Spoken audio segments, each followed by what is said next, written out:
ఆంధ్రప్రదేశ్ రాష్ట్రంలో కృష్ణా జిల్లాలో గన్నవరం నియోజకవర్గానికి ఒక విశిష్టత ఉంది. దానికి ఎందుకు విశిష్టత ఉందంటే, ఒకానొకప్పుడు కమ్యూనిస్ట్ పార్టీలకు కంచుకోట గన్నవరం.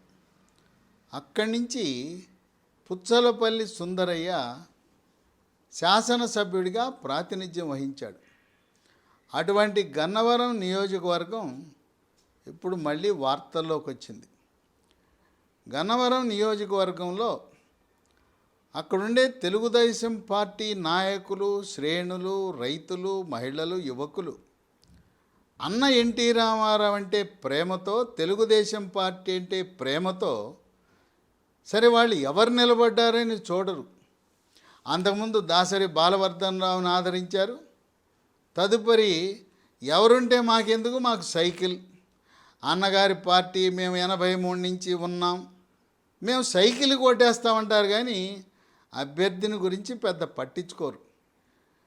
2014లో 2019లో వల్లభనేని వంశీ, ఈయన వెటర్నరీ డాక్టరు. ఈయన బీవీఎస్సీనే కాకుండా ఎంవీఎస్సీ కూడా ఆ గన్నవరంలో ఉండే వెటర్నరీ కాలేజీలోనే విద్యను అభ్యసించాడు.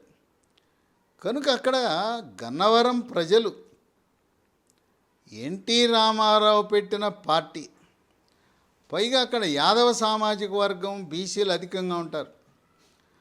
బీసీలకు రాజ్యాధికారం కల్పించిన మహనీయుడు, ఆదర్శప్రాయుడు, బీసీల హృదయాలలో ఉండే మనిషి, యుగ పురుషుడు, కారణజన్ముడు అన్న ఎన్టీ రామారావు. ఆ అన్న ఎన్టీ రామారావు ఈరోజు కూడా బీసీలకు రిజర్వేషన్లు కల్పించి, బీసీలను రాజ్యాధికారం అంటే వాళ్ళని ఎమ్మెల్యేలు చేయటం, ఎమ్మెల్సీలు చేయటం, ఎంపీలు చేయటం, అలాగే మంత్రులు చేయటం, ఆ విధంగా బీసీలను రాజ్యాధికారంలోకి, రాజకీయాల్లోకి ప్రోత్సహించిన మహనీయుడి యొక్క స్ఫూర్తితో గన్నవరంలో 2 సార్లు వల్లభనేని వంశీని గెలిపించారు. ఇది అక్కడ వ్యక్తి అనేది అప్రస్తుతం. వల్లభనేని వంశీ గుడివాడలో ఉండే కొడాలి నాని, వాళ్ళు పార్టీలు వేరైనా వ్యక్తిగత స్నేహితులు, ఎప్పటి నుంచో స్నేహితులు. కనుక జగన్మోహన్ రెడ్డి ముఖ్యమంత్రి అయిన తర్వాత వల్లభనేని వంశీని ఒప్పించి మెప్పించి ఆయన్ని పార్టీ మార్పించి వైఎస్ఆర్సీపీ పార్టీలో చేర్పించాడు. చేరిన కొత్త రోజుల్లో కొన్ని నెలల పాటు బాగానే జరిగింది, సవ్యంగానే జరిగింది. అక్కడే ఉన్న ఇప్పుడు వల్లభనేని వంశీ కమ్మ సామాజిక వర్గం, అదే సామాజిక వర్గానికి చెందిన ప్రవాస భారతీయుడు యార్లగడ్డ వెంకట్రావు. ఆయన 2019లో పోటీ చేసి స్వల్ప ఓట్లతో ఓడిపోయాడు. ఆయన తను సొంతంగా సంపాదించుకున్న డబ్బు కోట్ల రూపాయలు ఖర్చు పెట్టి ప్రజలకు సేవ చేశాడు. యార్లగడ్డ వెంకట్రావుకు సహకరించిన వ్యక్తి డాక్టర్ దుట్టా రామచంద్రరావు. ఆయన కాపు సామాజిక వర్గం.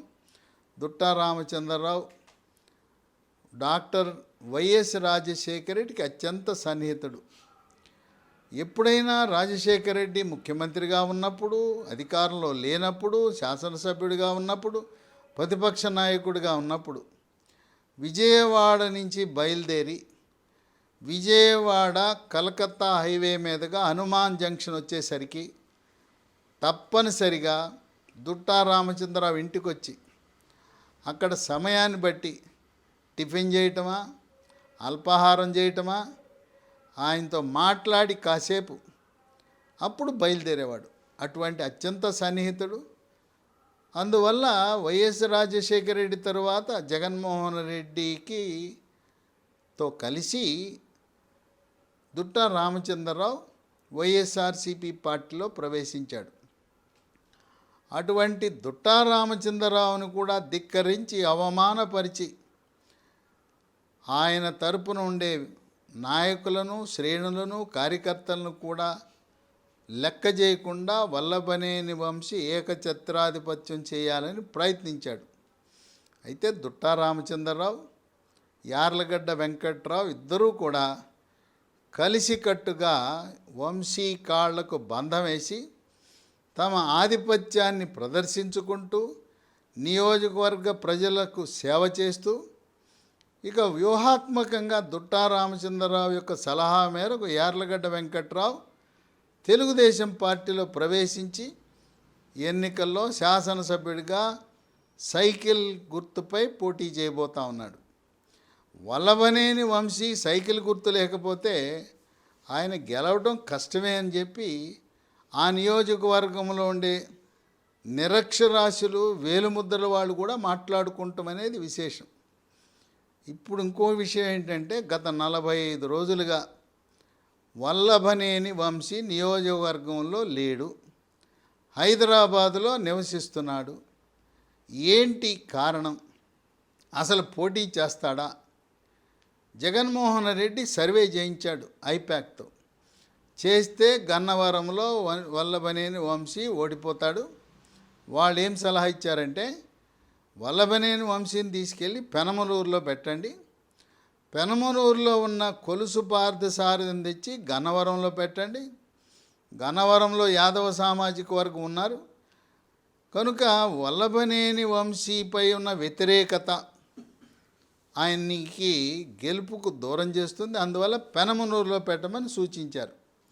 ఎప్పుడైతే కొలుసు పార్థసారథిని పెనమలూరు నుంచి గన్నవరం పొమ్మన్నారో ఆయన నేను వెళ్ళను అని పెనమలూరులోనే తెలుగుదేశం పార్టీ తరపున పోటీ చేయాలని అనుకున్నాడు. అవసరమైతే పెనమలూరు కాకపోతే నూజివీడు నియోజకవర్గంలో నుంచైనా కొలుసు పార్థసారథి పోటీ చేస్తాడు. అసలు కారణం ఏంటంటే ఆయన సీనియరు, మంత్రివర్గంలో స్థానం ఆశించాడు. మొదటిసారి పేర్ని నాని, కొడాలి నాని ఆయనకున్న సీనియారిటీ ముందు జూనియర్లు కాదు, సబ్ జూనియర్లు. రెండవసారి స్థానం కల్పించిన జోగి రమేష్ ఆయన కూడా జూనియర్ కూడా కాదు, సబ్ జూనియర్లు. అలాంటి వారికి మంత్రివర్గంలో స్థానం కల్పించి నేను రాజశేఖర్ రెడ్డి క్యాబినెట్లోనే మంత్రిగా పనిచేశాను, నా తండ్రి రెడ్డయ్య మచిలీపట్నం ఎంపీగా 1991లోనే రాజకీయం చేశాడు, నన్ను అవమానించారని మనసులో పెట్టుకుని తర్వాత కొలుసు పార్థసారథికి కొంత సమాచారం ఉంది. ఈసారి వైఎస్ఆర్సీపీ పార్టీ అధికారంలోకి రాదు, తెలుగుదేశం పార్టీ అధికారంలోకి వస్తుంది, జనసేన కలిస్తే బీజేపీ పొత్తు గెలుస్తుంది, గెలిస్తే చంద్రబాబు నాయుడు కొలుసు పార్థసారథి యాదవ సామాజిక వర్గాన్ని గౌరవించి మంత్రివర్గంలో స్థానం కల్పిస్తాడని పార్టీ మారి తెలుగుదేశం పార్టీ తరపున పోటీ చేస్తున్నాడు. ఇక ఇప్పుడు వల్లభనేని వంశీ పోటీ చేస్తే ఓడిపోతాడనే సమాచారం ఐపాక్ వాళ్ళు చెవులో జోరీలాగా పోరుతున్నారు జగన్మోహన్ రెడ్డికి. ఇక ఇప్పుడు వాళ్ళు తప్పనిసరి పరిస్థితుల్లో వేరే పేర్లు పరిశీలిస్తున్నారు. వల్లభనేని వంశీ 6 వారాలు 45 రోజులుగా నియోజకవర్గంలో కనపడటం లేదు. హైదరాబాదులో ఏం చేస్తున్నాడో ఎవరికీ తెలియదు. ఇప్పుడు ప్రత్యామ్నాయ పేర్లను పరిశీలిస్తూ వల్లభనేని వంశీని ప్రభుత్వం అధికారంలోకి వస్తే అప్పుడు ఏదైనా ఎమ్మెల్సీనో నామినేటెడ్ పదవిలో ఏదైనా చూద్దామని ఆలోచన చేస్తున్నారు. దీంట్లో 2 పేర్లు అక్కడనే నియోజకవర్గ వైఎస్ఆర్సీపీ శ్రేణులు నాయకులు చర్చించుకుంటున్నారు. మొదటిది దుట్టా రామచంద్రరావు కుమార్తె, అక్కడ దుట్టా సీతా మహాలక్ష్మి. ఆమె అయితే బాగుంటుంది, ఆమె అయితే గట్టి పోటీ ఇవ్వగలదు యార్లగడ్డ వెంకట్రావుకి. యార్లగడ్డ వెంకట్రావు కమ్మకుమ్మల కులం, దుట్టా రామచంద్రరావు కాపు ఓట్లన్నీ చీల్చొచ్చు అని మాట్లాడుకుంటున్నారు. కానీ దుట్టా రామచంద్రరావు ధర్మరాజుల కొన్ని నీతి సూత్రాలకు, ధర్మానికి కట్టుబడి ఉంటాడు. జగన్మోహన్ రెడ్డి చెప్పేదేమో మాట తప్పను మడమ తిప్పను అంటే ఆయన ముఖ్యమంత్రి అయిన తర్వాత ఒక్క మాట కూడా చెప్పింది చేయలా. మడమ తిప్పనన్నాడు, తిప్పిందే మడమే తిప్పాడు. ఆంధ్రప్రదేశ్ రాష్ట్ర ప్రజలకు, ముఖ్యంగా కృష్ణా, గుంటూరు, ప్రకాశం, పశ్చిమ గోదావరి, ఉభయ గోదావరి జిల్లా ప్రజలకు ఏం చెప్పాడు జగన్మోహన్ రెడ్డి? నేను అధికారంలోకి వస్తే అమరావతి రాజధానిని కొనసాగిస్తూ ఇంకా దాన్ని అభివృద్ధి చేస్తాను అని చెప్పాడు. ప్రతిపక్ష నాయకుడు ఉన్నప్పుడు శభాష్, అమరావతి అయితే అటు రాయలసీమకు ఉత్తరాంధ్రకు మధ్యగా ఉంటుంది, అందరికీ అనుకూలం, నేను మనస్ఫూర్తిగా సమర్థిస్తున్నానని ప్రతిపక్ష నాయకుడిగా చెప్పాడు. ముఖ్యమంత్రిగా అందలం ఎక్కగానే అమరావతి రాజధాని వద్దు, 3 రాజధానులు కావాలని మాట తిప్పిన మనిషి. ఇప్పుడు వల్లభనేని వంశీ మరి కుడితిలో పడ్డ ఎలికలా అయ్యాడు. గుడివాడలో కొడాలి నాని తన పరిస్థితే అంతంత మాత్రంగా ఉంది. కొడాలి నాని ఈసారి విజయం సాధించడం కష్టమే. గన్నవరంలో ఉండే ప్రవాసాంధ్రుడు యార్లగడ్డ వెంకట్రావు లాగా మరొక ప్రవాసాంధ్రుడు అక్కడ వెన్నిగళ్ళ రాము ఆ నియోజకవర్గంలో ప్రవేశించి కొడాలి నానిని 50,000 ఓట్లతో ఓడించడానికి రంగం సిద్ధం చేసుకున్నాడు. వెన్నిగళ్ళ రాముకు కలిసి వచ్చే అంశం ఏంటంటే ఆయన కమ్మ కులస్థుడు, భార్య మాల సామాజిక వర్గం. భార్య మాల సామాజిక వర్గం అయితే భార్య యొక్క తండ్రి అంటే పిల్లనిచ్చిన మామ పాస్టరు. ఆయన చర్చిల్లో మతబోధ చేస్తున్నాడు. అందువల్ల మాల సామాజిక వర్గము, క్రైస్తవులందరూ కూడా గుడివాడ నియోజకవర్గంలో ఉన్నవారు వెన్నిగళ్ళ రాముని ఆదరించాలి, ఆయనకు ఓట్లు వేయాలి, ఆయన ఎమ్మెల్యేగా గెలిపించాలని చూస్తున్న తరుణంలో కొడాలి నాని అక్కడ గెలవటమే కష్టం. గన్నవరంలో చక్కగా తెలుగుదేశం పార్టీలో కొనసాగి ఉంటే మళ్ళీ వల్లభనేని వంశీ హ్యాట్రిక్ ఎమ్మెల్యే అయ్యేవాడు. ఇప్పుడు తెలుగుదేశంలోకి వస్తానన్నా చంద్రబాబు నాయుడే కాదు, ఎవ్వరూ కూడా వల్లభనేని వంశీ బతికున్నంత కాలము ఆయన్ని తెలుగుదేశం పార్టీలో ప్రవేశానికి అంగీకరించరు. ఆయన చంద్రబాబు నాయుడు యొక్క కుటుంబ సభ్యుల గురించి చేసిన వ్యక్తిగత విమర్శలు చాలా బాధాకరం. అందువల్ల వల్లభనేని వంశీని, కొడాలి నానిని ఈ ఇద్దరిని కూడా ఎట్టి పరిస్థితుల్లో భూమి ఆకాశాలు ఉన్నంత కాలము, వాళ్ళు బతికున్నంత కాలము తెలుగుదేశం పార్టీలో ప్రవేశము ఉండబోదు.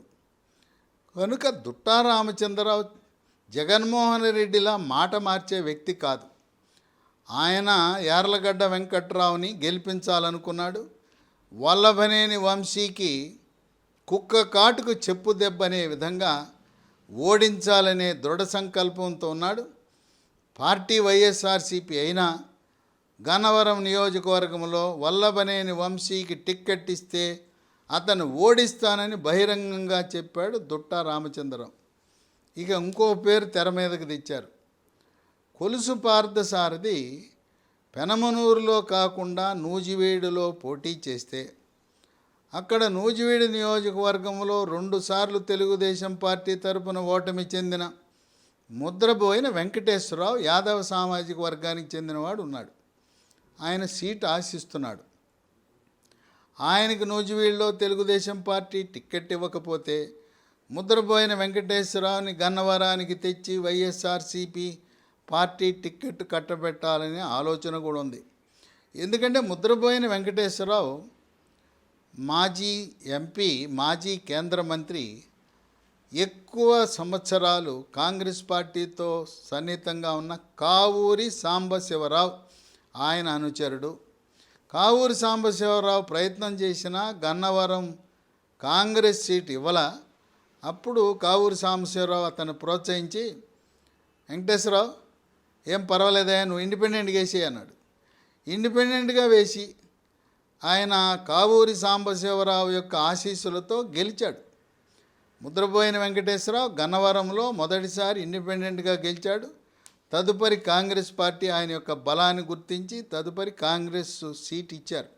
2 సార్లు ఎమ్మెల్యేగా గన్నవరంలో ఉన్న గన్నవరంలో వల్లభనేని వంశీ ఉన్నాడని చంద్రబాబు నాయుడు అతను ఉన్నాడు సిట్టింగు. వెంకటేశ్వరరావు, ముద్రబోయిన వెంకటేశ్వరరావు నువ్వు నూజివీడెళ్ళు, నూజివీడులోనూ గన్నవరంలో 2 నియోజకవర్గాల్లో యాదవ సామాజిక వర్గం బాగున్నారు, మీకు అనుకూలంగా ఉంటుందని పంపించడం జరిగింది. ఇక ఇప్పుడు వల్లభనేని వంశీ ఆయనకి గన్నవరం సీటు రావటము ప్రశ్నార్థకమే. గన్నవరం కాకపోతే ఇంక ఇవ్వటానికి ఏమీ సీట్లు లేవు, అన్నీ ఫుల్. కృష్ణా జిల్లాలో ఉండే 16 నియోజకవర్గాల్లో కూడా అవకాశం లేదు. సరే, జగన్మోహన్ రెడ్డి ఒక కొత్త పథకాన్ని పెట్టాడు. దేశంలో ఏ రాజకీయ పార్టీ ఇంతవరకు ఇలాంటి పథకం రాజకీయ నాయకులకు అంతర్జిల్లా, అంతర్జోన్, అంతర్రాష్ట్ర బదిలీల పథకం పెట్టాడు. 70 మంది ఎమ్మెల్యేలను ఇతర నియోజకవర్గాలకు బదిలీ చేసే కార్యక్రమం. ఎమ్మెల్యేని ఎంపీగా, ఎంపీని ఎమ్మెల్యేగా పెట్టడం. ఆ పథకం కింద ఏమైనా వల్లభనేని వంశీ మరి గోదావరి జిల్లాలను లేదా ఇతర జిల్లాలకు అంతర్జిల్లా బదిలీ కింద అవకాశం కల్పించాలి. కానీ గన్నవరంలో జగన్మోహన్ రెడ్డి వల్లభనేని వంశీకి టిక్కెట్ ఇచ్చే పరిస్థితి లేదు. గుడివాడ కొడాలి నాని వచ్చి గీ పెట్టినా జగన్మోహన్ రెడ్డి ఎవ్వరి మాట వినడు, మొండివాడు. ఏ విధంగా ఒంగోలులో బాలినేని శ్రీనివాసరెడ్డి అనేక మార్లు మాగుంట శ్రీనివాసరెడ్డికి ఎంపీ ఇవ్వు, ఎంపీ టిక్కెట్ ఇవ్వు అంటే నేను ఇవ్వను అని ఏ విధంగా మొండి పట్టేసుకుని మాగుంట శ్రీనివాసరెడ్డిని తెలుగుదేశం పార్టీకి వెళ్ళేలా చేశాడో, అదేవిధంగా ఇప్పుడు పీకే ప్రశాంత్ కిషోర్ వాళ్ళ టీము సర్వేల ఆధారంగా వల్లభనేని వంశీకి గన్నవరంలో టిక్కెట్ రాదు అని అంటున్నారు.